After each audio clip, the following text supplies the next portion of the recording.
Hello à tous et bienvenue sur votre chaîne d'actualité du foot.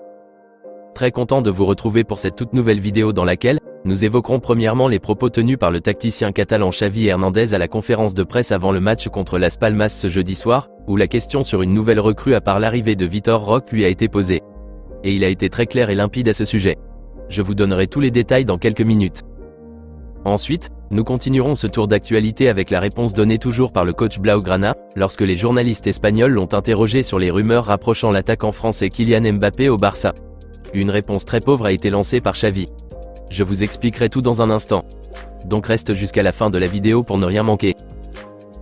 Mais avant tout juste de commencer, abonne-toi si c'est la toute première fois que tu nous suis sur cette chaîne et active la petite cloche de notification, afin d'être à la une de toutes nos vidéos actualités comme celle-ci, qui te parle régulièrement des joueurs du FC Barcelone, et t'informe chaque jour sur les dossiers importants programmés sur le mercato hivernal à venir. Donc n'hésite pas à laisser un gros pouce bleu, à surtout commenter la vidéo et si possible la partager, si bien sûr le contenu proposé t'a vraiment plu. Si c'est fait les amis, alors let's go. Présent en conférence de presse avant cette rencontre décisive à l'extérieur contre Las Palmas, le technicien catalan Xavi Hernandez a évoqué au premier abord le rôle que jouera Vitor Roque dans l'équipe, ensuite a exprimé ses sensations pour la seconde partie de saison, et la problématique de la défense comparativement à la saison dernière, et enfin a été questionné sur le débarquement d'une nouvelle recrue hivernale après le prodige brésilien. Et il a tenu à donner des réponses aussi claires que possible à ces différentes interrogations. Sur le rôle que jouera Vitor Roque pour ses débuts, Xavi a répondu ceci. Roque sera avec nous. C'est un jeune de 18 ans, et on ne doit pas trop le responsabiliser pour l'instant. Il est très bien physiquement, il est professionnel et s'adapte bien à l'équipe. Il est là pour aider l'équipe, et être en concurrence avec les autres attaquants, mais de façon saine. Vous me demandez si je vais mettre Lewandowski sur le banc pour un autre joueur ou pour Vitor Roque? C'est déjà arrivé par le passé que je le mette au banc en faveur d'un autre attaquant. Je fais des choix pour améliorer l'équipe. Lors du dernier match contre Almeria, on a changé à la mi-temps et on a vu du mieux dans le jeu à la seconde période. Robert et Roque peuvent jouer parfaitement ensemble. Vitor peut jouer sur le côté, ou soit en neuf si c'est nécessaire. Donc je n'écarte aucune possibilité. Il ne faut pas donner d'importance à Maguelante à la mi-temps du dernier match. C'était important en ce moment pour que l'équipe réagisse. A affirmé Xavi sur le rôle que va jouer le jeune Brésilien pour ses débuts, et la gestion avec le Polonais Robert Lewandowski. Et personnellement, je trouve ça super de la part de Xavi de ne pas mettre trop de pression à Roque, surtout que depuis quelques jours les médias s'enfolent en l'appelant même le sauveur du Barça, et qu'il est là pour montrer à Robert comment marquer et autres. Et donc si Xavi ne gère pas au mieux cette pression médiatique vis-à-vis du jeune Vitor Roque, ça peut avoir des répercussions néfastes sur son moral et ses performances dès le début. Donc il faudrait comprendre que son adaptation se fera petit à petit au fil des matchs. Et dès que la confiance sera à 100%, alors c'est sûr qu'il percera de lui-même. Et aussi à propos de ce que Xavi dit sur le fait qu'il peut jouer ensemble avec le Polonais, je ne pense pas que ça soit une bonne idée pour ses débuts. On sait tous que son poste de prédilection depuis l'Atlético Paranaense a été toujours le poste d'avant-centre, c'est-à-dire être aux pointes de l'attaque. C'est vrai que de temps en temps il part de l'aile droite ou gauche de l'attaque pour rentrer dans la surface de réparation et frapper, mais ce n'est pas sa position préférentielle. Et donc s'il doit être sur le terrain en même temps que Robert Lewandowski, alors Xavi serait obligé de le positionner à droite et laisser comme d'habitude Robert en neuf.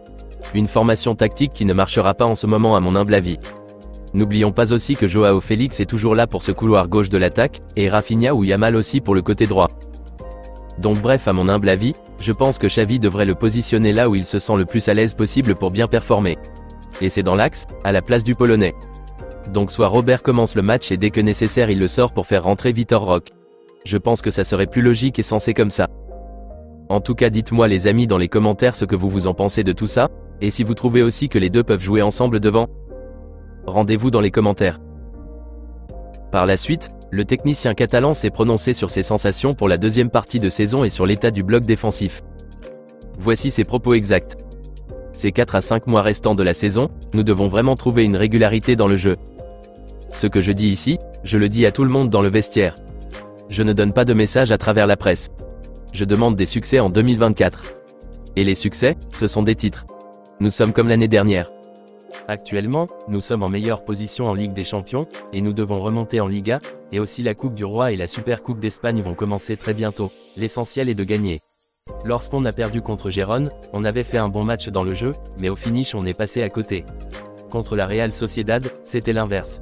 Parfois, le match et le résultat ne correspondent pas, et on doit corriger ça.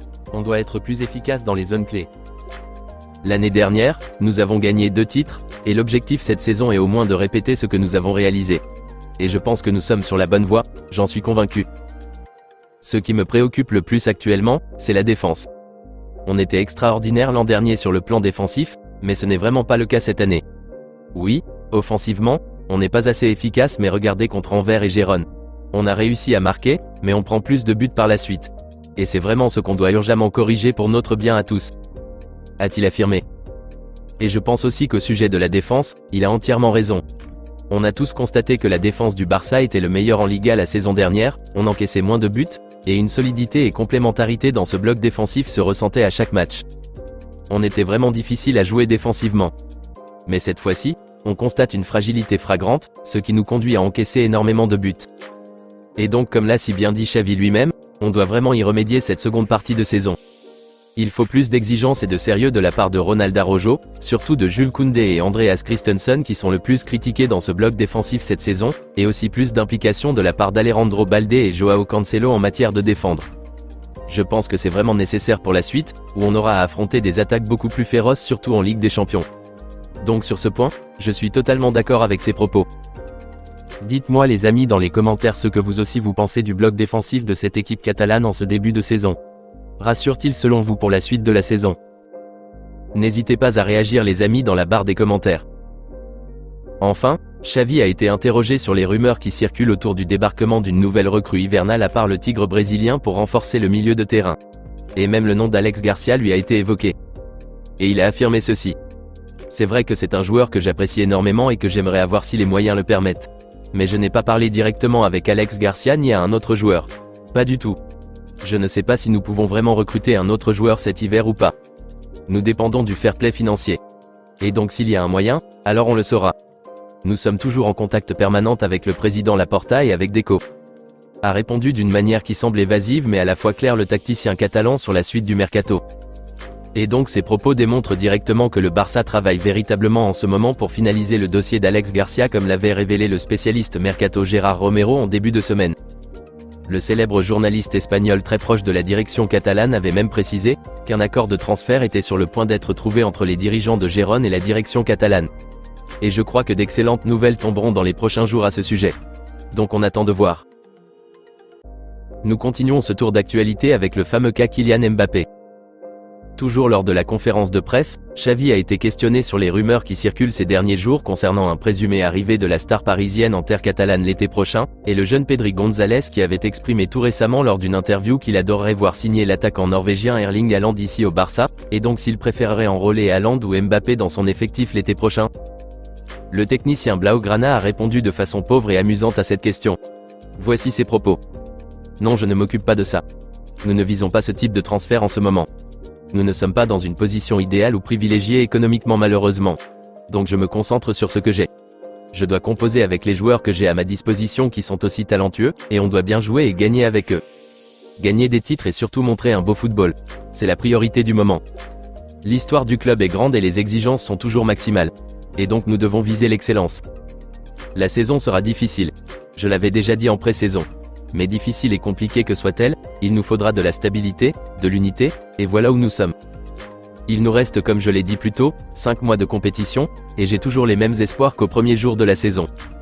Et nous devons bien faire les choses, ce que nous faisons actuellement. Ce n'est pas le moment de penser à Kylian ou à Haaland. Mais plutôt se concentrer sur ce qu'on a, et réaliser de belles choses. A répondu Xavi sur les rumeurs autour de Kylian Mbappé et Erling Haaland.